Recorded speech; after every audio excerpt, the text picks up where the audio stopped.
Hello, I'm about to embark on an exciting and fun journey to the Edinburgh Book Festival, which I've not been to for years and years, but it is always a really great time and they get an interesting variety of authors to have in conversation. And so these are some of the authors that I will be going to see, and I am most excited about seeing Madeline Thien talk about her new novel, The Book of Records, because as you may have seen in some recent videos, I am completely obsessed with this book, but I'm also really keen to see these other authors talk. And so I thought I'd make a vlog and take you along with me and show you some of the sights, because Edinburgh is such a beautiful city. It is so picturesque, and also there are lots of great bookshops in the city. And I got this last minute invite to go along to Edinburgh because my husband has to go there for work, and he's going to be staying in a hotel right in the center of the city over the weekend. And so I thought, why not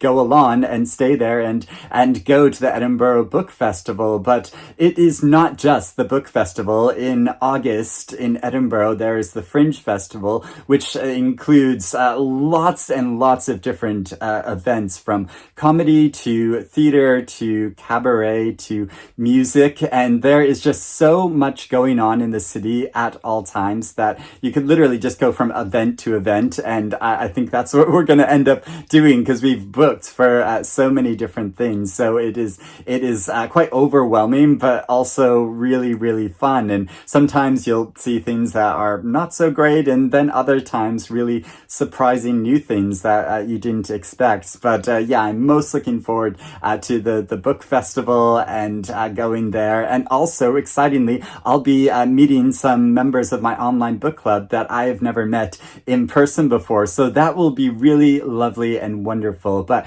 I'm gonna head off now and get the train, and hopefully have lots of time on the train for reading, and I will show you what I can.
And I am back in London. What a fantastic whirlwind of a trip. I feel like over just only 2 days, I soaked up so much culture. I went to so many readings and comedy performances and theater shows and went to different bookshops. And I was very restrained. I didn't buy any books while I was there because I had taken so many books to have signed by authors that I knew I wouldn't be able to carry all that many books back, although I was given a book very kindly by some members of my book club that I met for breakfast, and it was so wonderful to meet in person after having so many conversations online and chatting with them, and they very kindly gifted me a book called Illicit Croissants at Dawn by Francesca Bossert. These are poems that are about living between different nations and between different identities, and they're a lot about nature. And I want to read one very brief poem. On the train back, I was reading some of these poems, and there's one called Grumpy Bones, in which she writes, "My heart smiles at the icy white dawn, at the steam rising from the lake, while the rococo sunrise banishes the ghost of a full moon beyond the snow-capped Pyrenees. My bones, however, are less poetically inclined."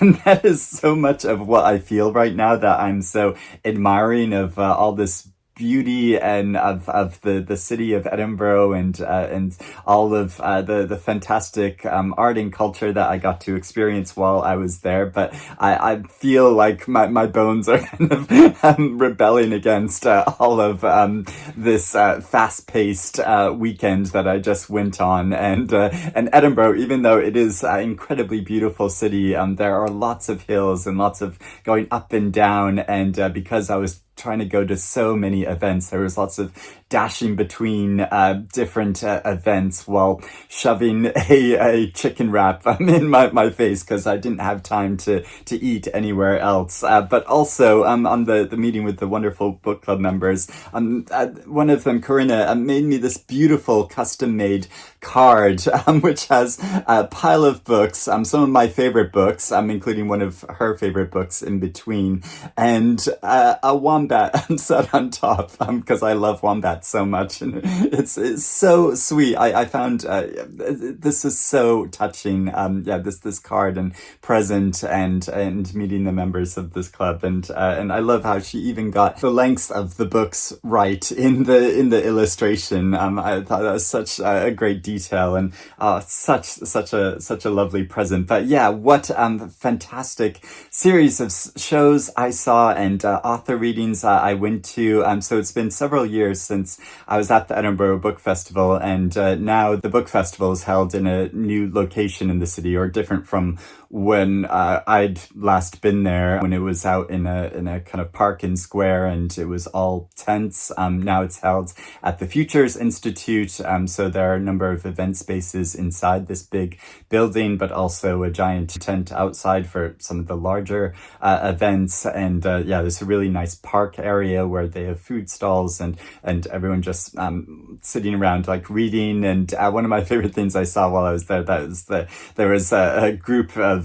people sat around a large table, and they just had piles of books between them, and they were just picking them all up and discussing them and having chats about them. And so that was really wonderful. And also I was really flattered. I got recognized a couple of times while I was at the book festival. Of people came up and said, "Oh, are you Eric from YouTube?" And I was like, "Yeah, I'm there." And so that was really flattering. And but such great events. So Melissa Lucashenko, she was really lively and engaging and funny and really fascinating, talking about Australian history and dealing with how Aboriginal culture in the modern world compared to history, and Edenglassie moves between these two different periods of time to give this complex picture of the country and identity, and it begins with this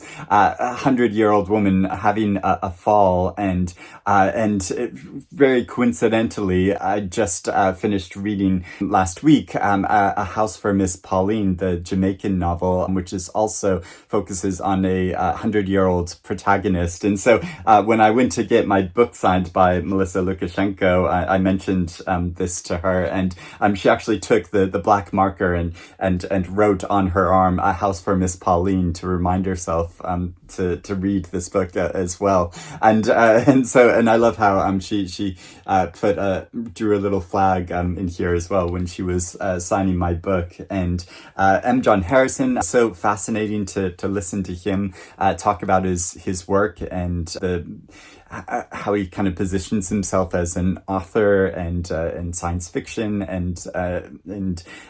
but then moving in how that is kind of limiting and moving into other forms of writing and expression, and I'm talking about his literary career and seeing Madeline Thien.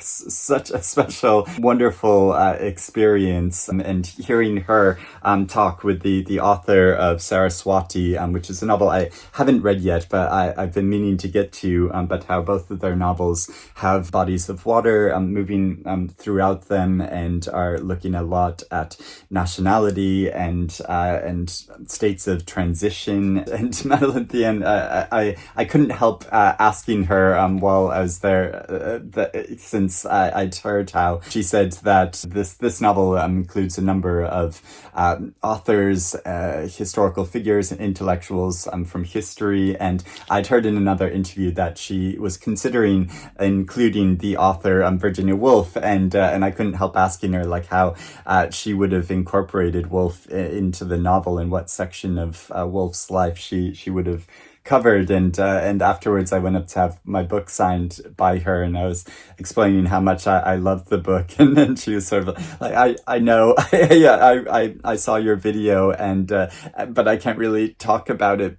and how grateful I am to you because it would make me so emotional. I would start crying, and that made me really emotional. I started tearing up too, and so we were just chatting and trying to stop from crying as we were talking with each other. But she signed my book, and it was a really special, beautiful, wonderful moment, and wonderful to meet with her.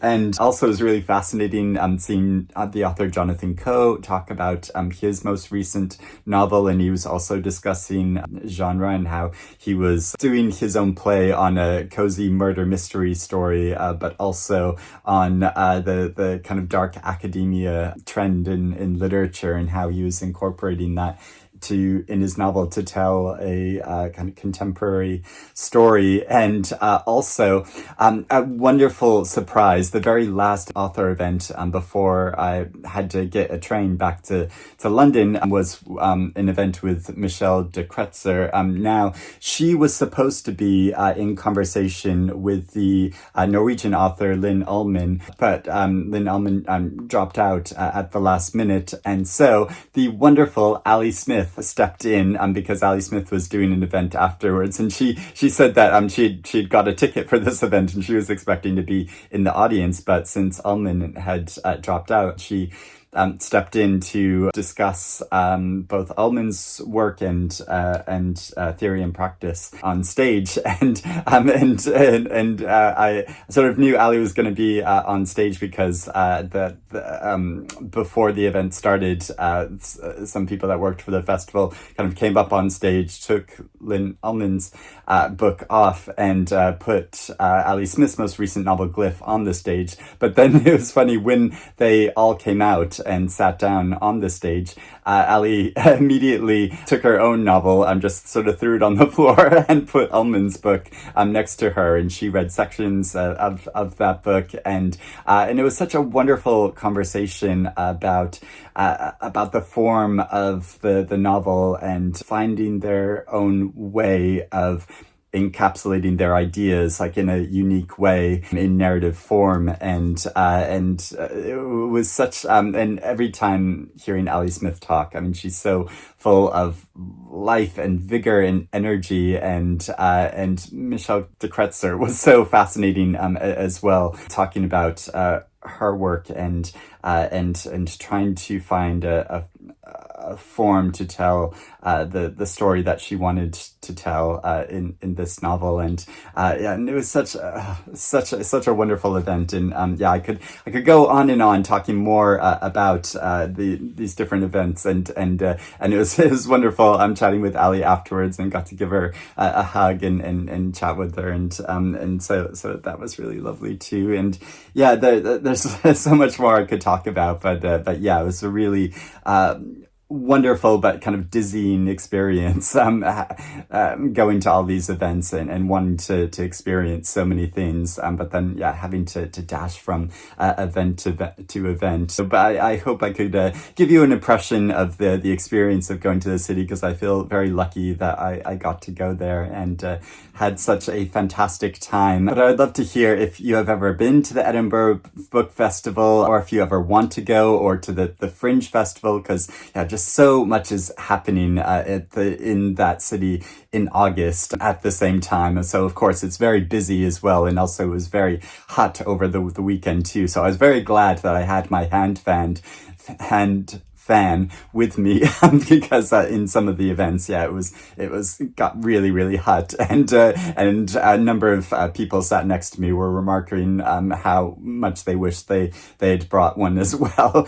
But it was such a wonderful time. So thank you for following me along with this journey, and I hope you're doing well and reading good things, and I will speak to you again soon. Bye bye.